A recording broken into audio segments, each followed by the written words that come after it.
ഇന്നിപ്പോൾ അവതരിപ്പിക്കാൻ അവരുദ്ദേശിച്ച അടിയന്തര പ്രമേയത്തിന് അനുമതി നൽകി ഇങ്ങനൊരു ചർച്ച നടത്തുന്നതിന് തയ്യാറായിട്ടുള്ള ബഹുമാനപ്പെട്ട ആഭ്യന്തരമന്ത്രിയെ, കേരളത്തിലെ മുഖ്യമന്ത്രിയെ ഞാൻ അനുമോദിക്കാൻ സാർ.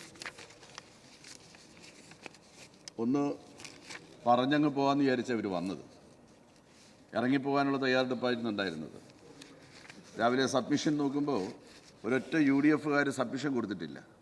സാധാരണ സബ്മിഷന് വേണ്ടിയിട്ട് വലിയ തെള്ളു നടത്തുന്ന ആളുകളാണ്. പക്ഷേ ഇന്ന് സബ്മിഷൻ അവർക്ക് വേണ്ട. രാവിലെ കക്ഷി നേതാക്കന്മാരെല്ലാം കൂടെ സംസാരിച്ച് പ്രതിപക്ഷ നേതാവിൻ്റെ ഒരു ദീർഘമായ പ്രസംഗമൊക്കെ നടത്തി ഇറങ്ങിപ്പോയി അപ്പുറത്ത് പ്രസ് റൂമിൽ പോയി ഒരു പത്രസമ്മേളനം കൂടെ നടത്തി അങ്ങ് അവസാനിപ്പിക്കാം എന്നുള്ള ഒരു രീതിയായിരുന്നു അവർക്കുണ്ടായിരുന്നത്. അത് ചീറിപ്പോയി. യഥാർത്ഥത്തിൽ സാധാരണഗതിയിൽ ഇത്തരം കാര്യങ്ങളൊക്കെ മനോഹരമായിട്ട് അവതരിപ്പിക്കുന്ന ഒരാളാണ് ശ്രീ റോജിയുടെ ഇന്നത്തെ അവതരണവും അത്ര ഏറ്റില്ല, നനഞ്ഞ വടക്കം പോലെ ആയിപ്പോയി എന്നുള്ളത് വളരെ സങ്കടത്തോടു കൂടി ഞാൻ കാണുകയാണ്. സാർ, നമ്മുടെ സംസ്ഥാനത്തിലെ പോലീസ് ഒരു ജനമൈത്രി പോലീസാണ് സാർ. 65,000-ലധികം വരുന്ന പോലീസ് സേനാംഗങ്ങളുള്ള നമ്മുടെ സംസ്ഥാനത്തിലെ പോലീസ് സേനയിൽ ഏതെങ്കിലും ഒരു പോലീസ് സ്റ്റേഷനിൽ ഏതെങ്കിലും ഒരു പോലീസുകാരൻ ചെയ്യുന്നതായിട്ടുള്ള മോശപ്പെട്ട പ്രവൃത്തിയെ സംസ്ഥാനത്തിലെ പോലീസ് സേനയെ ആകെ അടച്ചാക്ഷേപിക്കുന്നതിന് വേണ്ടിയിട്ട് നിങ്ങൾ ഉപയോഗിക്കുന്നത് ശരിയാണോ എന്ന് നിങ്ങൾ ചിന്തിക്കേണ്ട സമയം കഴിഞ്ഞിരിക്കുകയാണ്. സാർ, ഇവിടെ 2.5 വർഷത്തിന് മുമ്പ് നടന്ന സംഭവം എന്തുകൊണ്ടാണ് നിങ്ങളന്ന് പ്രതികരിക്കാതിരുന്നത്? ആ സംഭവത്തിൽ അത് ശരികേടാണ്, അല്ലെങ്കിൽ ആ സംഭവത്തിന് മുമ്പ് നടന്നതായിട്ടുള്ള കാര്യങ്ങൾ ശരിയല്ല എന്ന ഒരു ബോധ്യത്തിൻ്റെ അടിസ്ഥാനത്തിലല്ലേ കോൺഗ്രസ്സുകാരെന്നൊരു പ്രതിഷേധ പ്രകടനം പോലും നടത്താതെ, അല്ലെങ്കിൽ അതിനുശേഷം നടന്ന 6-7 സമ്മേളന കാലയളവിൽ ആ വിഷയം ഒരു സബ്മിഷൻ്റെ രൂപത്തിലെങ്കിലും അവതരിപ്പിക്കാൻ ശ്രമിക്കാതിരുന്നതിൻ്റെ കാര്യം എന്താ? അന്ന് ആ ചെറുപ്പക്കാരൻ ചെയ്തതിനോട് നിങ്ങൾക്ക് അതൃപ്തി ഉണ്ടായിരുന്നു എന്നുള്ളത് തന്നെയാണ് അതിന് ആധാരമായിട്ട് നമുക്ക് കാണാൻ വേണ്ടി സാധിക്കുന്നത്. നിങ്ങളും അത് അംഗീകരിക്കുന്നില്ല. ആ ചെറുപ്പക്കാരൻ്റെ പ്രവൃത്തിയെ നിങ്ങളും അംഗീകരിക്കുന്നില്ല. പോലീസിൻ്റെ പ്രവൃത്തിയെ ഞങ്ങളാരും ന്യായീകരിക്കുന്നില്ല.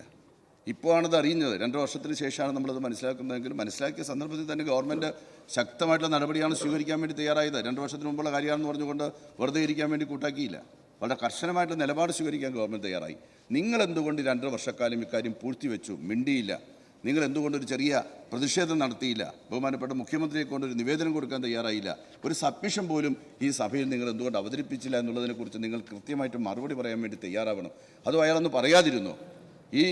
ഈ മർദ്ദനത്തിന് വിധേയനായിട്ടുള്ള സുജിത്ത് എന്ന ചെറുപ്പക്കാരൻ ഒരിക്കലും മദ്യം തൊട്ടു തീണ്ടിയിട്ടില്ലാത്ത, ശരിക്കും സസ്യബുക്കായിട്ടുള്ള അമ്പലവാസിയായിട്ടുള്ള ചെറുപ്പക്കാരൻ അന്ന് കോൺഗ്രസ്സുകാരോട് ആരോടും തനിക്കുണ്ടായിട്ടുള്ള മർദ്ദനത്തെക്കുറിച്ച് ഇരുന്നിട്ടാണോ ഇങ്ങനെ സംഭവിച്ചത്? അത് കൃത്യമായിട്ട് നിങ്ങളത് പറയണമെന്നാണ് സാർ എനിക്ക് വളരെ സ്നേഹത്തോടു കൂടി അഭ്യർത്ഥിക്കാനുള്ളത്. സാർ, നമ്മുടെ സംസ്ഥാനത്തിലെ പോലീസ് ജനാഭിമുഖ്യത്തിൽ ഇന്ത്യയിൽ 1-ാമതാണ് സാർ. കേരള പോലീസ് ദുരന്തമുഖത്ത് കേരള പോലീസിൻ്റെ സേവനം നമ്മളത് കണ്ടതാണ് സാർ. നമുക്ക് ആർക്കും തന്നെ നിഷേധിക്കാൻ വേണ്ടി കഴിയുന്ന കാര്യമല്ല. ശാസ്ത്രീയമായിട്ടുള്ള അന്വേഷണ മികവിൽ ഇന്ത്യയിലെ ഏത് ഏജൻസികൾക്കും ഒപ്പം നിൽക്കുന്ന ഒരു സംവിധാനമാണ് സാർ നമ്മുടെ സംസ്ഥാനത്തിലെ പോലീസ്. 10 വർഷമായി നമ്മുടെ സംസ്ഥാനത്ത് വർഗീയ കലാപങ്ങളോ വലിയ സംഘർഷങ്ങളോ ഇല്ലാത്ത നാടായി ഈ കേരളത്തെ മാറ്റിയത് ഈ കാവൽക്കാരാണെന്നുള്ള കാര്യം നിങ്ങൾ രാഷ്ട്രീയമായ അന്ധതയുടെ പേരിൽ ഒരിക്കലും മറന്നു പോകരുത്.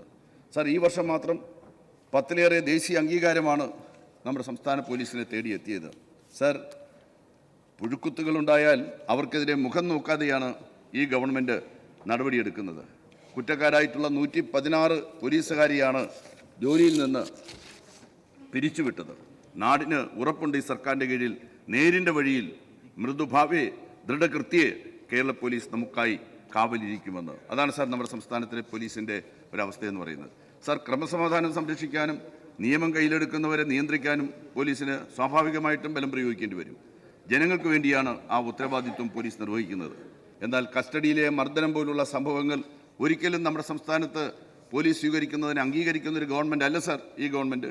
കുറ്റക്കാർക്കെതിരെ നിയമ നടപടി സ്വീകരിക്കും. സാധാരണക്കാരൻ എപ്പോഴും കയറി ചെല്ലാവുന്ന ഇടമായി നമ്മുടെ സംസ്ഥാനത്തിലെ പോലീസ് സ്റ്റേഷനുകളെ മാറ്റിത്തീർത്തത് ഈ സമീപനമാണെന്ന് നമ്മൾ കാണണം. സാർ, 1957-ലെ EMS-ൻ്റെ ഗവൺമെൻറ്റാണ് സാർ ആദ്യമായിട്ട് പോലീസിന് ജനകീയമായിട്ടുള്ള ഒരു മുഖം നൽകുന്നതിന് വേണ്ടിയിട്ട് നടപടി സ്വീകരിച്ചു. അതുവരെ പോലീസ് മർദ്ദന ഉപകരണം തന്നെയായിരുന്നു സാർ. സമരം ചെയ്യുന്നവരെ മർദ്ദിക്കുക, കുടിയൊഴിപ്പിക്കുന്നതിന് വേണ്ടി ജന്മിമാർക്ക് കൂട്ടുനിൽക്കുക, അങ്ങനെയുള്ള ഒരു കാടൻ പോലീസായിരുന്നു നമ്മുടെ സംസ്ഥാനത്തുണ്ടായിരുന്നതെങ്കിൽ 57 ഗവൺമെൻറ് EMS-ൻ്റെ ഗവൺമെൻറ് ആദ്യമായി സമരങ്ങളിൽ പോലീസ് ഇടപെടാൻ വേണ്ടി പാടില്ല, തൊഴിൽ സമരങ്ങളിൽ പോലീസ് ഇടപെടരുത് എന്ന് പറയുന്ന ഒരു നയം നടപ്പിലാക്കിയതിൻ്റെ ഭാഗമായി അന്നു മുതലുണ്ടായിട്ടുള്ള മാറ്റമാണ് സാർ. എപ്പോഴെല്ലാം ഇടതുപക്ഷ ജനാധിപത്യ ഗവൺമെൻറ്റുകൾ അധികാരത്തിൽ വന്നിട്ടുണ്ടോ അപ്പോഴെല്ലാം നമ്മുടെ സംസ്ഥാനത്തിലെ പോലീസ് സേനയെ നവീകരിക്കാനും പോലീസും ജനങ്ങളും തമ്മിലുള്ള ബന്ധം ഊട്ടിയുറപ്പിക്കാനും വേണ്ടിയിട്ടുള്ള പരിശ്രമം നടത്തിയിട്ടുണ്ട് എന്നുള്ളത് നമുക്ക് കാണാൻ വേണ്ടി കഴിയും. സാർ ജനമൈത്രി സാർ കഴിഞ്ഞൊരു ദിവസം ജനമൈത്രി പോലീസിനൊരു യാത്രയപ്പ് കൊടുക്കുന്ന ഒരു ചടങ്ങിൽ പങ്കെടുക്കാൻ എനിക്ക് സാധിച്ചു സാർ. ഒരു പ്രദേശത്ത് ബീറ്റൊക്കെ നടത്തുന്നതായിട്ടുള്ള രാത്രി സഞ്ചാരമൊക്കെ നടത്തുന്ന ഒരു പോലീസുകാരൻ, ആ പോലീസുകാരന് ആ നാട്ടുകാർ കൊടുത്ത യാത്രയപ്പ് കണ്ടപ്പോൾ സത്യത്തിൽ എനിക്ക് അഭിമാനം തോന്നി. നമ്മുടെ സംസ്ഥാനത്തിലെ മഹാഭൂരിപക്ഷം പോലീസുകാരും ജനങ്ങളെ സേവിക്കുന്നവരായി മാറ്റിയെടുക്കാനായിട്ട് നമുക്ക് കഴിഞ്ഞു എന്നുള്ളതാണ്. സാർ നിങ്ങൾ പഴയ കാര്യങ്ങളൊന്നും പറയരുത് എന്നാണ് നിങ്ങൾ പറയുന്നത്. സാർ സ്വാഭാവികമായിട്ടും പറയേണ്ടി വരില്ലേ പഴയ കാര്യങ്ങൾ? ബഹുമാനപ്പെട്ട മുഖ്യമന്ത്രിക്ക് ഉണ്ടായിട്ടുള്ള ഭീകരമായിട്ടുള്ള മർദ്ദനത്തെ സംബന്ധിച്ച് ഇവിടെ സൂചിപ്പിക്കുകയുണ്ടായി. മന്ത്രി വാസവന് നേരെ നടന്ന മർദ്ദനം, ഈ നിലയിലിരിക്കുന്ന ധാരാളം പേർ ഭീകരമായിട്ടുള്ള കൊടിയ മർദ്ദനങ്ങൾക്ക് വിധേയരായിട്ടുള്ളവരാണ്. നിങ്ങളുടെ പോലീസിൻ്റെ കാടൻ ആക്രമണങ്ങൾക്ക് വിധേയരായിട്ടുള്ളവരാണ്. അക്കൂട്ടത്തിൽ ആരെങ്കിലും ഉണ്ടോ സാർ? ഈ പ്രതിപക്ഷ നിരയിൽ ആരെങ്കിലും ഉണ്ടോ? ഏതെങ്കിലും ഒരു പ്രതിപക്ഷ MLA ആയിട്ട് ഇരിക്കുന്നവരാരെങ്കിലും പോലീസ് മർദ്ദിച്ചതായിട്ടോ പോലീസ് എന്തെങ്കിലും ആക്ഷേപം പറഞ്ഞതായിട്ടോ നമുക്ക് കാണാൻ വേണ്ടി സാധിക്കുമോ? ഇല്ല സാർ. സാർ നിങ്ങൾ എന്തെല്ലാം ചെയ്തു എന്നുള്ളതിനെ സംബന്ധിച്ച് സാർ നിങ്ങളുടെ ഭരണകാലം എന്ന് പറയുന്നത് നരവേട്ടയുടെ ദുരന്തകാലമായിരുന്നു എന്നുള്ള കാര്യം നമുക്ക് വിസ്മരിക്കാൻ വേണ്ടി സാധിക്കുന്നൊരു കാര്യമാണോ? നരവേട്ടയുടെ ദുരന്തകാലമല്ലായിരുന്നോ? ആദിവാസിയെ വെടിവെച്ച് കൊന്ന കൂട്ടരല്ലേ സാർ നിങ്ങൾ? ആദിവാസിയെ വെടിവെച്ച് കൊന്ന ഗവൺമെൻറ്റിലെ നിങ്ങളുടെ ഗവൺമെൻറ് സാർ. നിങ്ങൾ SNDP ശാഖാ സെക്രട്ടറിയുടെ കാര്യം ബഹുമാനപ്പെട്ട MLA ഇവിടെ പറയുന്നുണ്ടായിരുന്നു. മലം തീറ്റിച്ചു. നിങ്ങളുടെ കാലത്ത് SNDP ശാഖാ സെക്രട്ടറിയെ മലം തീറ്റിച്ചു എന്നുള്ളതാണ്. ഇടുക്കിയിലാണ് സാർ സംഭവം. 2001 നവംബർ 11 സാക്ഷിമൊഴിയെടുക്കാൻ വിളിപ്പിച്ച SNDP പന്നിയാർ ശാഖാ സെക്രട്ടറി അതിക്രൂരമായി മർദ്ദിച്ച് മലം തീറ്റിച്ച സംഭവം അരങ്ങേറിയത് രാജക്കാട് പോലീസ് സ്റ്റേഷനിലായിരുന്നു എന്നുള്ള കാര്യം മറക്കണ്ട. അന്ന് UDFൻ്റെ ഭരണമായിരുന്നു. നബിദിന ഘോഷയാത്രയിലെ ആക്രമണത്തെ സംബന്ധിച്ചും അന്ന് വെടിവെയ്പ്പിനെ സംബന്ധിച്ചും ഇവിടെ സൂചിപ്പിച്ചു. സാർ ഷോക്കടിപ്പിച്ച് രസിപ്പിച്ച ഒരു നാടായിരുന്നു സാർ ഉമ്മൻചാണ്ടിയുടെ രാസിപ്പട. അന്ന് ഷോക്കടിപ്പിച്ച് രസിപ്പിക്കുകയായിരുന്നു. വിദ്യാർത്ഥികൾക്ക് നേരെ ചരിത്രത്തിലാദ്യമായി ഇലക്ട്രിക് ബാറ്റൺ പ്രയോഗിച്ചത് ഉമ്മൻചാണ്ടി സർക്കാരാണ്. 2004 ഒക്ടോബർ 18 കണ്ണൂർ പരിയാരത്ത് UDF പോലീസിൻ്റെ നാസി മുഖം കേരളം കണ്ടത്.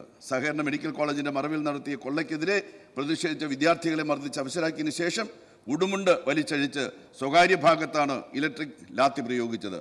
തളിപ്പറമ്പ് DYSP PK അബ്ദുൽ ഗഫൂർ നേരിട്ടാണ് ഇപ്പോഴും നടത്തിയത്. അങ്ങനെ എന്തെല്ലാം തരത്തിലുള്ള മർദ്ദന മുറകൾ വിദ്യാർത്ഥികൾക്ക് നേരെയും യുവാക്കൾക്ക് നേരെയും രാഷ്ട്രീയ പ്രവർത്തകന്മാർക്ക് നേരെയും ഒക്കെ നടത്താൻ വേണ്ടി, സാധാരണ ജനങ്ങൾക്ക് നേരെ നടത്താൻ വേണ്ടി കഴിയുമോ?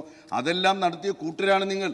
അങ്ങനെയുള്ള നിങ്ങളിപ്പോൾ മാറി നിന്ന് 2.5 വർഷങ്ങൾക്ക് മുമ്പ് പോലീസുകാരെ മർദ്ദിച്ച ഒരു സംഭവവുമായിട്ട് ബന്ധപ്പെട്ട് പോലീസ് കസ്റ്റഡിയിലെടുത്ത ഒരു ചെറുപ്പക്കാരനെ പോലീസ് മർദ്ദിച്ചു കളഞ്ഞു എന്ന് പറഞ്ഞുകൊണ്ടുള്ള വലിയ ആക്ഷേപവുമായിട്ട് രംഗത്ത് വരികയാണ്.